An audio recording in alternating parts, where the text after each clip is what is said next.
the goal. Making something out of nothing. Malcheski, is that the grand final? Jimmy Bartell can make a hero of himself. That is a brilliant snap. He's kicked the goal and Freeman to win it after the siren. What a game of football at the MCG. Welcome to another episode of The Protected Zone, where we look at all the most fascinating parts of AFL, the greatest game on the planet. You can subscribe to our program through iTunes, listen to us on SoundCloud, YouTube, or go to our website, theprotectedzone.com. In this great episode, we review the preliminary finals. We look at some strange decisions by the match review panel. Clash jumpers, the Tigers in black or in yellow? Why do we play the national anthem at the beginning of the game? We preview the big one, the one that we've been waiting for, the grand final. And our song of the week. I'm Linton and I'm in Padang, West Sumatra. And I'm Eddie J from the streets of Sydney. So how's your week been, Lintang? Oh, it's a strange one. We're still in supposedly the middle of the rainy season. But last few days we didn't have the rain, and when it doesn't rain, it's just hot. And, there's nothing else to say to each other, people. Oh gosh, it's hot. Gosh, it's hot. Gosh, it's hot. Oh yes, it's like a broken record. And I miss a bit of, that sort of seasonal change. I believe it's coming to a sort of warmer time of the year in Australia in general. When we have a grand final, it marks the beginning of spring. Yes, you're absolutely right. It is September here, so it is hotting up in more ways than one. It's hotting up in AFL because we're getting close to the AFL Grand Final, and it's going to be a great match, but we'll get onto that one soon.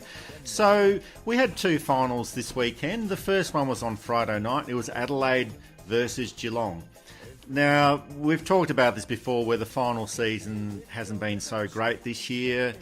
The Adelaide versus Geelong game, it was more or less the same sort of thing. It was a blowout. It was a victory to Adelaide by 61 points. And there were so many good things that happened in this game. Charlie Cameron, now he's been a bit of a fringe player for Adelaide, but he came of age. He kicked 5 goals in a best-on-ground performance. Yes, he's a speedster. He's so quick. And yes, as you say, he comes of an age, so to speak. Any player to kick 5 goals in a game. Well, he's been, I've noticed him as so fast. When he grabs the ball and run. He runs, 100 miles per hour kind of thing. In this game, just like all other games, Geelong started very slowly. In the first quarter, Adelaide kicked 6 goals, while allowing Geelong to kick only 1. And that's been the problem of Geelong all through the year. They were very slow to start, and this game was no exception. And on top of that, they had to, stand and listen to or sing national anthem, and that was a bit of distraction. I think that was one of the reasons Geelong didn't start very well. I fully agree with you there, and they just didn't get into the national anthem. Their coach, Chris Scott, he didn't even sing the words, or he didn't even mumble the words, or he didn't even try, so it was very, very disappointing. But we have complained about this final series being lacking in goals, but it was the opposite on Friday night. Adelaide ended up kicking 21 goals in total. It was a complete performance. 6 goals in the first quarter, 11 goals by half time. If the match wasn't over at quarter time, it was already over at half time. And yes, they ended up running out winners by 61 points. And they had answers all over the field as well. Yes, there was a bit of fight back from Geelong, Dangerfield, Joel Selwood. But Geelong, when they're not on song, they rely on too few players, notably Dangerwood. Those 2 players are superstars. But other players, they can't be relied on. When the teams are playing well, other players come into play. But when teams were put under pressure, they always look towards those two players, and they can't win the games all the time. No, they cannot. And we talked about this problem for Geelong for most of this year, where they've been very inconsistent. So in the first round of the finals, they were woeful. They only scored 5 goals, but then they came against Sydney and they played exceptionally well. This week, they're back to their usual worst. So very inconsistent Geelong, and they have to resolve that for next year. Otherwise, they'll face the same circumstance. Yeah. On the other hand, Adelaide were a total package, Rolly Sloan, when he wasn't playing very well, or he did play well, there are, Brad and Matt Crouch, and then, forward line has got stars everywhere, Jenkins, Tex Walker, Tom Lynch, of course Eddie Betts, and Evan Chipsing. And, we don't normally talk about defence of Adelaide. We always think that Adelaide being the attacking kind of team. And throughout the year, yes, it is true that they, score their attacking team. But during September, I've noticed the defenders are standing up.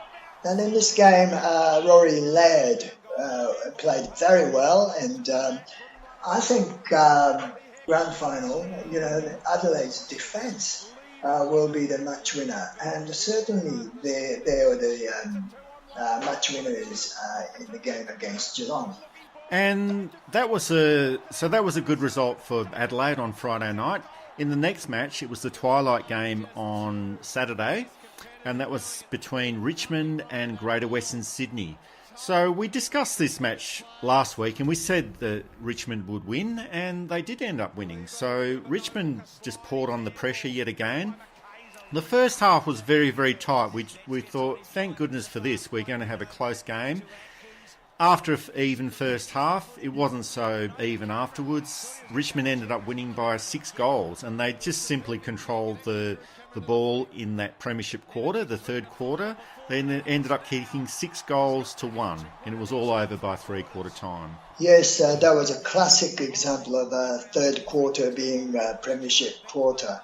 And during this September, I have noticed the Tigers' sort of game plan or strategy. I would prefer to use strategy. They keep the pressure on in the first 2 quarters or sometimes 3 quarters.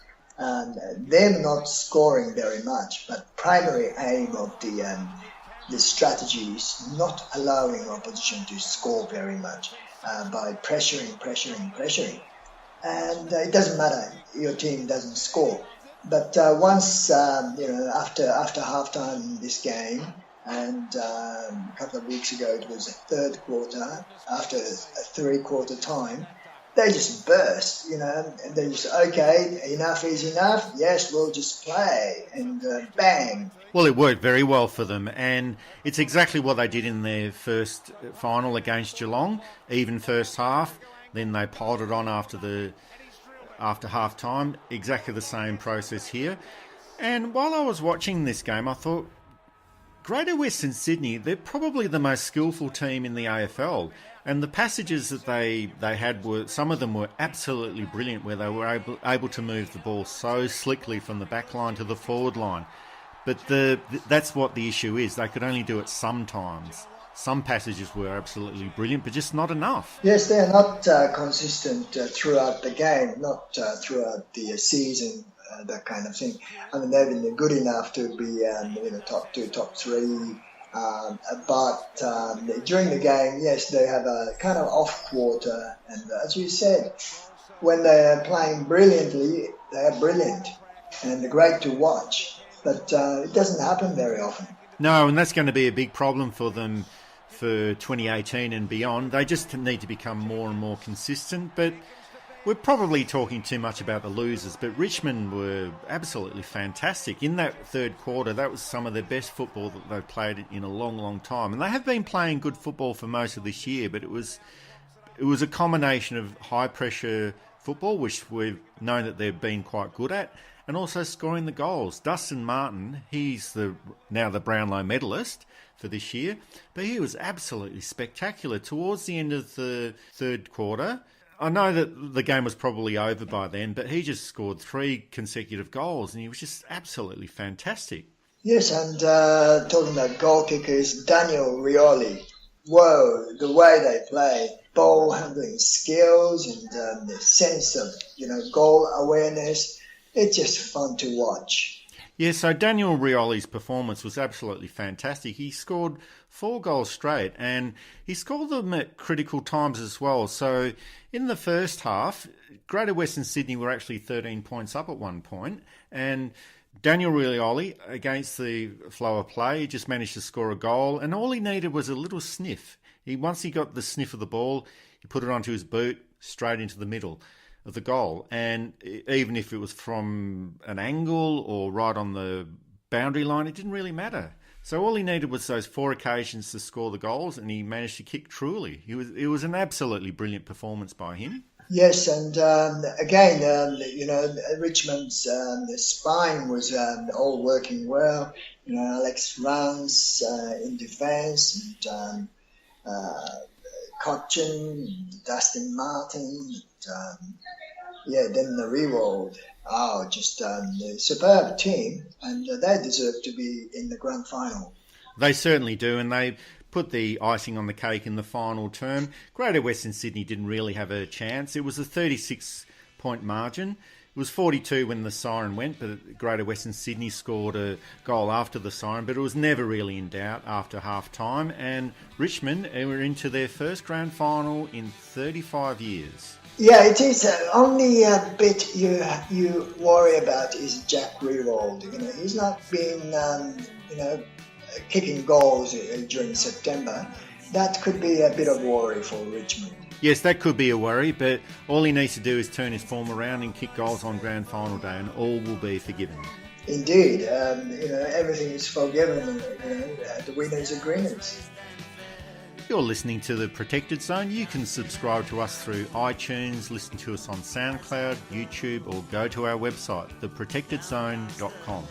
Up next, the match review panel, Flash Jumpers, the Brownlow, and the National Anthem.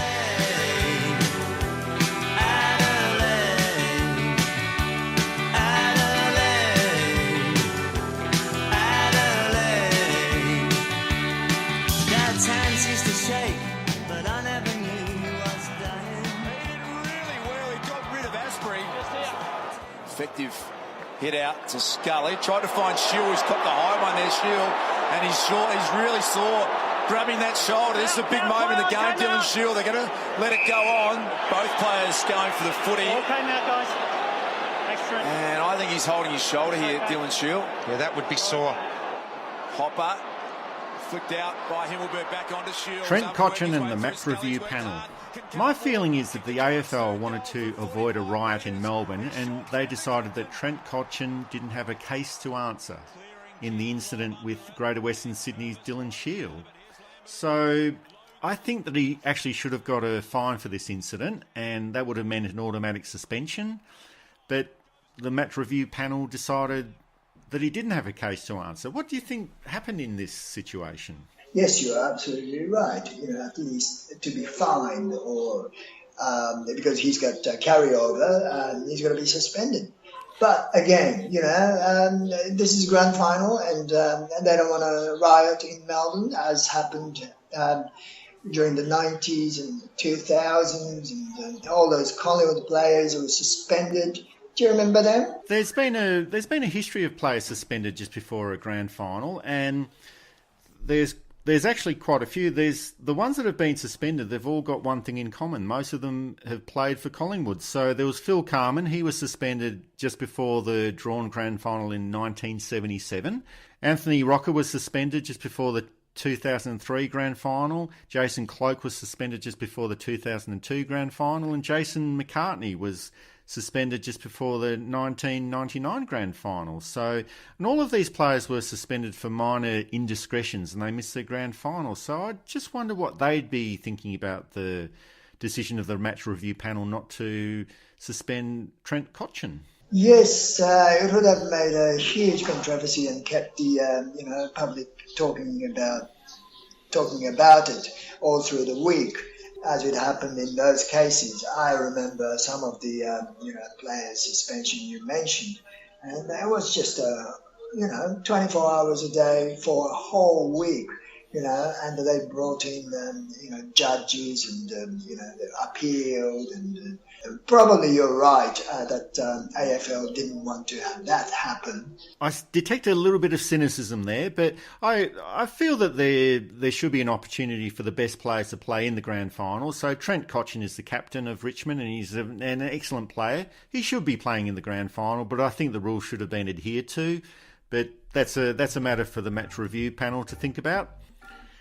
Clash jumpers. Now, we talked about this briefly last week. We feel that there should be all sorts of clash jumpers, different colours, different patterns, maybe even featuring famous album covers on their Guernseys as well. But Richmond, because they finished lower on the ladder compared to Adelaide, they're wearing a yellow clash jumper.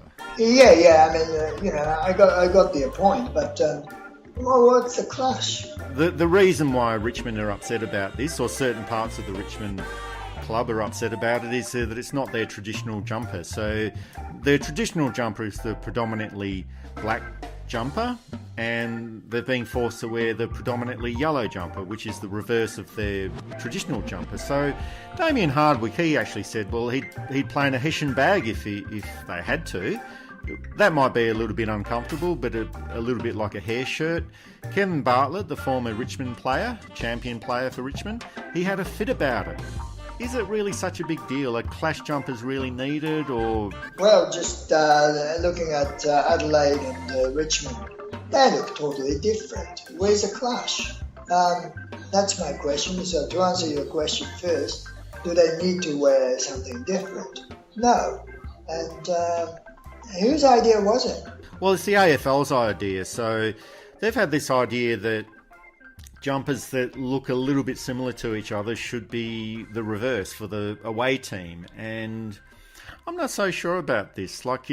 I'm not sure if they're thinking about this from a player perspective or from an audience perspective on television or an audience perspective at the ground itself.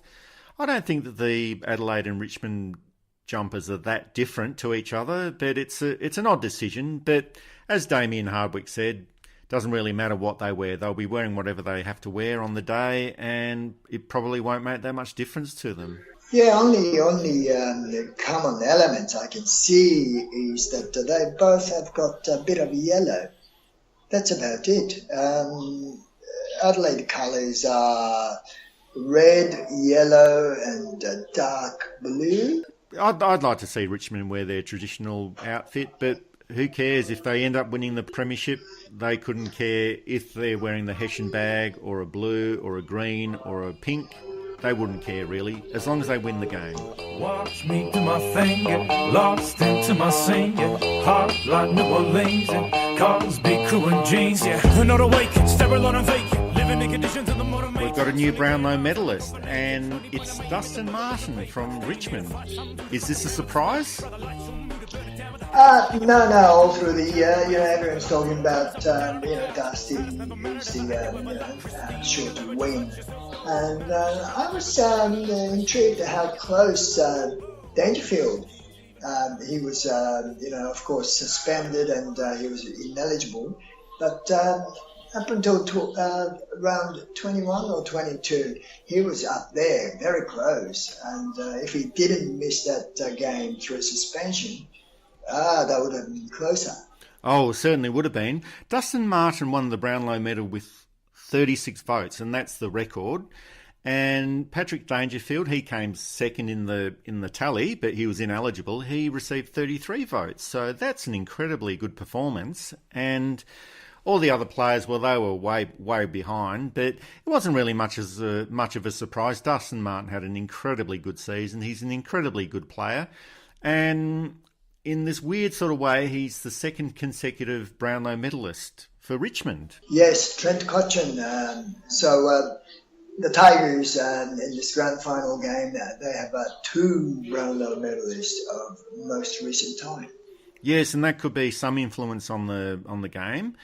And good luck to Dustin Martin, but he had an exceptional season. Trent Cotchin had a very good season in 2012, even though he won the Brownlow medal at the end of the 2016 season. It's a complicated situation. Let's not talk about it. But well done to Dustin Martin. Yes, one thing I kind of noticed, looking at the list of winners of Brownlow medalists, they're all midfielders, aren't they? Hardly any defenders or sometimes forward, but no defenders. No, well, you rarely get a defender winning the Brownlow medal, and you rarely get a full forward or a forward player winning a Brownlow medal. And the reason is that the umpires are usually in the middle of the ground, so they vote on the players that are close to them, and that's usually the midfielders. And sometimes it's the players that have an unusual hairdo. So Jason Ackermanis, he had a fantastic hairdo in 2001 when he won the Brownlow medal. And it's usually the players that stand out in some sort of unusual way. So Dustin Martin, he's a very, very good player, but he has that unusual mohawk-style haircut. So he stood out a little bit more, and plus he's got those tats on his arm. So maybe that attracted a few more votes as well. Yes, I do agree, and I reckon they should give they should allow the goal umpires to vote as well. That would sort of balance a bit. They see the forwards, defenders more as opposed to midfielders. Umpires often, just to see the midfielders. And your hairdo point is absolutely correct. And you have to stand out to be noticed to win the medals, votes, and stuff. Yes. Dustin Martin in this regard, yes. If you see him in the supermarket somewhere in Melbourne, you can't mistake. Oh, that's Dustin Martin. One talking point from the weekend was the national anthem. Why do we have the national anthem before a game during the finals? Yes, I've been talking to a fan of rugby union, and he asked me, why do they play national anthem? And I said, indeed, why do we play national anthem before the game? Why? Well, it's a little bit of a tradition that started with royal visit in 1956 when the Queen was present at a Melbourne versus Collingwood game on the Queen's birthday, and it started off from there. So I think it's just been used for big games, and the AFL has decreed that finals and the grand final are a big game, so we need to play the national anthem. Even though it's not Australia playing against another country, it's teams from within Australia playing against each other. So it's a bit of a weird situation. But there was a bit of a controversy when Chris Scott was caught not singing the song. Yes, some teams stand up while the song's played, arms in arms, shoulder to shoulder.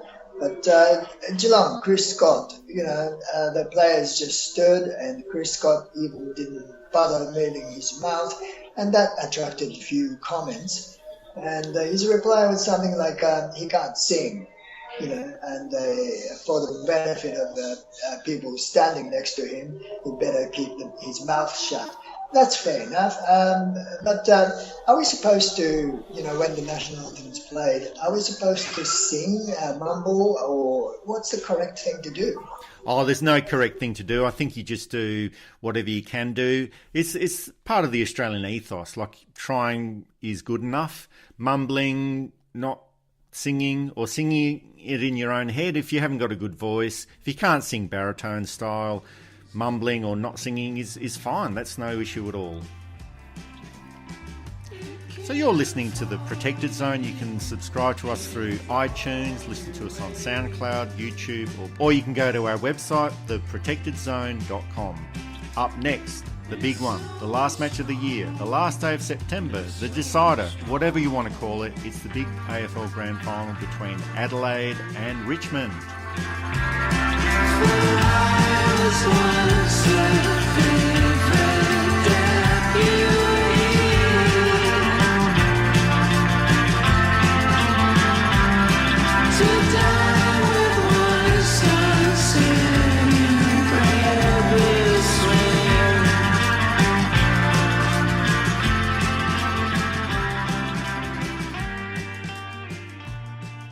So, Lin Tang, it comes down to this one game that we've been talking about all year. It's Adelaide against Richmond, and it's the biggest game of the year, of course. Yes, somehow we expected Adelaide to be there. You know, they've been, they're the minor premier. They've been good all through the year. And on the other hand, you know, Richmond, we've been saying, oh, are they real? Are they real? Question marks always there. But it's fitting that both teams end up there on the last Saturday of September. And they're deservedly to be there. They're just, two of the best teams of the competition, no doubt. Oh, you're absolutely right there. And you don't make it to the grand final by being a rubbish team. And although you could argue that Carlton in 1999, they were a rubbish team that made the grand final, but let's not go there. So Adelaide, they've been building up to this for some time. And Richmond, I think a lot of people were surprised that Richmond made it because of their very poor season in 2016. They were horrible last year, but here they are, their first grand final in 35 years, since 1982. And for Adelaide, it's their first grand final since 1998. So it's been a long time between drinks for both teams. Yes, and I read somewhere that this is the first time that no player of either side has experienced a grand final. Since 1898. That's a long time. It certainly is. That's 119 years ago. So interesting to see how that statistic affects both teams, because there is a bit of a rationale that you need to lose a grand final before you can win a grand final, but both of these teams have not been in the grand final before. So you reckon both teams need to lose first to win one? Well, that's what the theory used to be, but I'm not sure what will happen in this game. I guess they'll both be trying to win, of course, but one of them has to lose. And the losers will be winners next year. Possibly. But Adelaide have had some really hard times over the past few years. They lost their coach through family murder. That was 2 years ago, Philip Walsh. And they've just had a really big struggle over the past couple of years. So they've lost a few players. They lost Patrick Dangerfield last year. They've lost a few.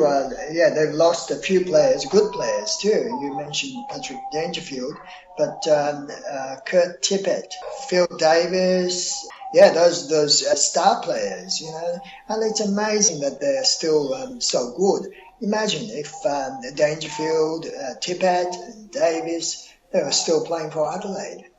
Oh, they'd be unbeatable. But I was also surprised to hear that Adelaide are into their first grand final for 19 years, because I've always imagined Adelaide to be a very powerful club and a very strong club. And so that to me is quite a bit of a surprise. They have been in the finals quite a few times. They've topped the ladder in a few of those occasions as well, but they just haven't made it to the final game of the year. Richmond, on the other hand, I can totally understand why they haven't been in a grand final for 35 years, because they've been rubbish for most of that time. Yes, they're always number 9, weren't they? You know, when they're good, yeah, they end up at number 9 and perennial. Almost. Yes, and they had problems on the field as well as off the field. They had quite a few boardroom coups. They had coach sackings. So it was a very unstable time for Richmond for 35 years. But here they are again. It's the romantic story of the year for the AFL. Now, Sydney was the favourite last year, but they succumbed to the sentimental favourite, the Western Bulldogs. Do you think the same thing could happen this year, where Richmond, they're probably the sentimental favourites, Adelaide are probably the real favourites because of their skill, speed and power, but do you think the same thing will happen this year? I would say history never repeats, and I don't know, it's a different sort of, last year it was also added, thing about the team winning from number 7, while Richmond ended up in top 4. So they're more legitimate. They're not surprise dark horse kind of thing. So even though they're I understand, and 35 years compared to Bulldogs, 60 odd years. I don't know. I don't know if that plays. And Adelaide, has been, professional. They are so good, and I think it's well coached, and the team has got so many options, avenues to score. No, Adelaide are not a one-trick pony, but they've got so many attacking options, but they've also got so many defensive options as well. So it's going to be interesting to see what happens on the weekend. Do we think that Adelaide, because they're a strong attacking team, is going to win, or will Richmond's high pressure, more of a defensive structure, keeping things tight, will that be the thing that wins the game? What's the weather? Now, the weather on Saturday for Melbourne, it's predicted to be 15 degrees, cloudy, no rain, no wind. So that's almost perfect football conditions. It is indeed. I mean, it negates the fact that Adelaide are very, very skilled with weather footballers. It is a hard one to predict, but I would choose Adelaide just because I like, their sort of consistency, their sort of firepower. And as I have noticed during September, it's their defenders. They're standing up and setting up the attack. I mentioned Richelaide, 2 Jakes there, and they're just fantastic. And of course, there's the Crouch brothers and Rory Sloane. Yeah, so, there's a lot to like about this Adelaide team. Well, Adelaide on paper, you would suggest that they should win the game, but their form in Melbourne hasn't been so great. There's been a couple of games where they've played lowly teams and they've almost lost the game. So it's difficult to say. They almost lost to Carlton a long, long time ago. Carlton ended up second last on the ladder. I'll just go through some of their figures for the MCG. In their last match there, they had a draw against Collingwood, and that's after they were behind by 50 points midway through the second quarter. Against Carlton in early July, that was round 15, they defeated Carlton by 12 points. And they also had a game against Hawthorn at the beginning of the season, round 2, where they won by 24 points. So it's hard to know what and how they will use the MCG. They've only played 3 games there, whereas Richmond play there virtually every weekend. It's their home ground. So, yes, on paper, Adelaide should win the game, but their form in Melbourne hasn't been fantastic, especially at the MCG. Grand finals are usually won by that high pressure, keeping things tight. And if Richmond plan to keep it tight through their pressure for the first couple of quarters, they might be able to loosen up their grip a little bit and then start scoring goals in the same way as they did against Greater Western Sydney and against Geelong. So I think that, based on what we know about Adelaide and what we know about Richmond, it should be a close game. But Adelaide should be able to go over the top of Richmond. But, the Richmond could manage to score in those games you mentioned after keeping tight defensive game. Now, Adelaide has got the power to go with that if they have to. Once the game's broken open, Adelaide could go with it. They're not Geelong or they're not GWS. They can go with that. On the other hand, and Adelaide's another point I like about Adelaide is that they can they've got a foot skill to move ball very quickly by kicking either high up, expecting Jenkins to mark. Of course, Alex Rance will be the key defenders for Richmond, who can set up, intercept, and set up the attack for the Richmond. But Richmond has got very small forward, so their forward 50 entry has to be very accurate. Now that's the maybe a difference. So Len Tang and I are in agreement on this. We believe that Adelaide will be the premiers for 2017, and it's not going to be quite Tiger time, so there's going to be a few sad faces in Tigerland, and all will be revealed on Grand Final Day on Saturday. You're listening to The Protected Zone. You can listen to us through iTunes, SoundCloud, YouTube, or go to our website, theprotectedzone.com. Thanks for listening in, and we'll see you all next week for our Grand Final wrap-up. Yeah, is that going to be our last show of the series, of the season? Yes, it looks like it will be, and we'll probably do some snippets of information throughout the off-season because we never really have an off-season. We're always thinking about AFL, but we'll at least be around next week for our grand final wrap-up, and it will be a good program. Of course. Until then, and enjoy Saturday 2:30 Melbourne time grand final. Adelaide versus Richmond Tigers. See you later.